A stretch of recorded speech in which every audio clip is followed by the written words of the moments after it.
How much work has Sags put in on hitting some of those 15-footers? A lot. He's been in the gym quite a bit. I rolled that up. I can't read it. He's been in a lot. And Eric's done a great job with him. And we tried to get him to slow down in the post and then make sure he turned all the way before he turned the ball loose. He was shooting a little bit on the turn. But Eric's done a great job with him. You also talked about his blocks and how he's trying to two hands and vertical with that. Was that a point of emphasis so he doesn't reach and foul? Well, it has been.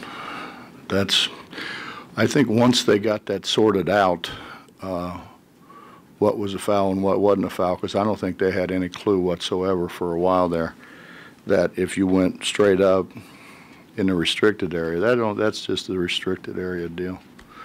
So when you're in a restricted area, you can't stand there with your hands up. You have to jump. If you stand there with your hands up, it's a foul, which makes absolutely no sense whatsoever to me. Again, reason why you should be over 6 foot to be on the rules committee. What about Chase? Well, if you'd listened to the pregame show, Mitch, I said on the pregame show to Tony that if Chase starts making shots, he's going to get a whole lot of time and be really, really good for us. Because he plays so hard. He plays so hard, and he knows what he's doing, and he doesn't make glaring mistakes. We all make mistakes, but he doesn't make glaring mistakes, and he just hadn't shot the ball very well. He was 1 for 7 last game, and then put a lot of time in the gym. But he and I talked. I think must have been yesterday. It could have been today. Anyway, he was getting his thumb under the ball, and you could just see the rotation, and you can't have your thumb under the ball. It makes it almost impossible to get it over the rim. You also talked a lot about what you said about him is he had to slow down offensively because he plays so hard defensively that it was sometimes hard to slow down offensively. Do you see that coming for him? Well, that's a battle for all of us. I mean, and when you play the way we play, it takes a while to get used to playing so hard on defense and playing at times a little reckless on defense to coming down and slowing down, which is why, particularly early in the season with us, you see us turn it over when you say, what the heck is that guy doing? Oh, he's just playing too fast. And we've got to it's hard to do. And the shot clock has made it a whole lot harder. It used to be you could press like that and then you could come down and run whatever. You could run flex or you could run some shuffle or and just, say, make 6 or 7 passes. Well, now you make 6 or 7 passes, you're slowed down, which you got to be on offense. So we're getting better. It's, it's so much repetition. We've got to keep repping the same thing over and over and over again. Coach, at this point, is there a best rebounder on the team, or has this been pretty good team rebounding? I think Sags is the best rebounder, but we've got a gang rebounded. Lamont's gotten a little better at it. I think Wes eventually will be a good rebounder. We should be able to rebound it when you play Lamont, Wes, and Sags. We're going to end up playing 3 guards some, though. I mean, obviously. But so does everybody else. You're heading down to Florida now.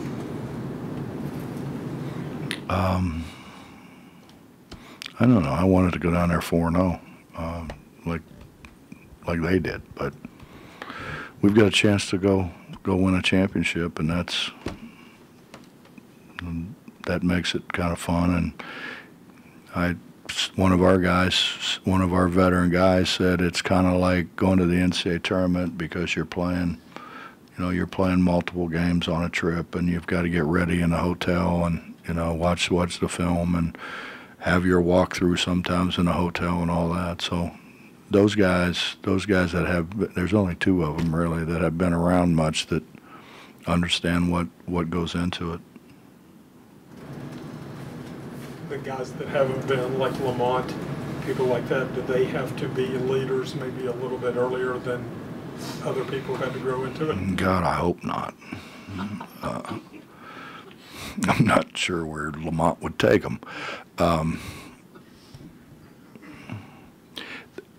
I think when you think about it, he didn't play his first year, and he played a very little last year in reality, and same with Beetle. So, you know, we kind of look at those guys as third-year guys and say they should know what they're doing. They really didn't play. And this game is so much repetition. And, it's so much repetition, and it's not, you're not doing complicated things. You're just doing a whole bunch of simple things in a very rapid succession, which makes it very complicated. And at any time when you don't do one of those things that you're doing in succession right, it screws up the whole works. So that makes it pretty complex. So, you know, are they ahead of the guys who first came in? Yeah, they ought to be. But are they where JC and Dax are? No, not even close. Bob, you've won 3 in a row here, but and correct me if I'm wrong, this felt different than Saturday and Wednesday. That was a better team. They're a much better team. And you still, I would say, comfortably handled them and played better probably than the past 2 teams too. Do you feel more accomplished after this one than you did the previous 2? I think we're getting better. You know, Mike, it's hard because you have to teach so much, and when you teach, you don't run up and down. And if you run up and down, it's really hard to teach. So and you have as many new guys as we have. You know, when you have older guys, you can run up and down a little bit more and get a little bit more game ready. When you have a bunch of young guys, you have to play more half court. You got to do more fundamental things. And I said after the first game, we were tired. I mean, but I don't know what to do. You know, I think if you cheat it and you don't get the fundamental things in, it's probably going to bite you at the end. You know, so we're getting in shape. This was good for us. And they're good. They're going to win their league. They're going to be an NCAA tournament team. They're going to win their league, and they'll beat some people that they shouldn't, or not they shouldn't, that people may think that they, you know, wouldn't beat or shouldn't beat, whatever. It's a mouthful there, that whole answer. A lot of variables involved. How hard is it to put together and get what you want out of early non-conference?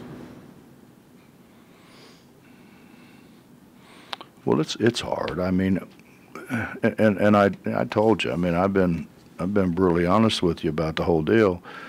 When I said we'd go to Germany, I thought we were going to have East and Elijah. And we don't have East and Elijah. So there goes all that experience. And so now you're playing a bunch of guys who haven't played before. And I didn't spend near enough time in transition defense. I didn't spend near enough time in the full court aspect of it, but I didn't think I could. We still went 3 hours every day and tried to teach as much as we could teach and still do it the right way.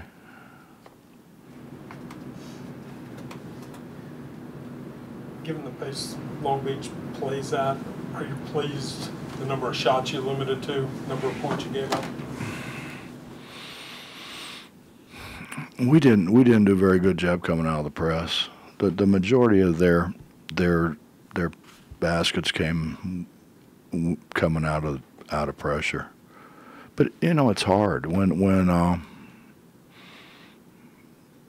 if you've noticed, nobody comes down and puts 3 fingers up and runs a set against us. You know, that's the strength of what we do.